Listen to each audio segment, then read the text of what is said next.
ભાવનગર જિલ્લામાં વહેલી સવારથી વરસાદનો બીજો રાઉન્ડ શરૂ થતાં ગ્રામ્ય વિસ્તારોમાં કમોસમી ધોધમાર વરસાદ વરસ્યો હતો।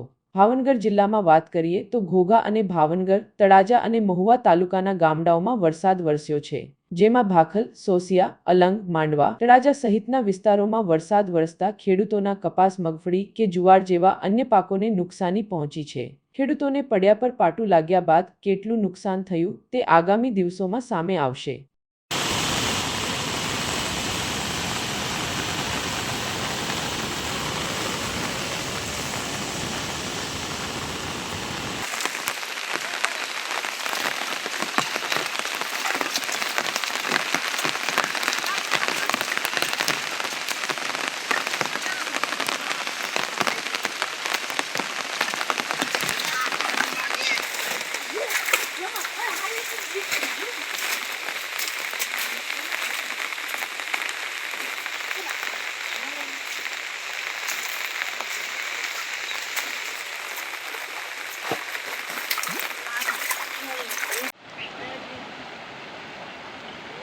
તો બહુ વાર લાગશે એમ ને, 3-5 ફીટ આવે એટલે વાર લાગે ને, એ બધો વરસાદ બહુ હોય છે।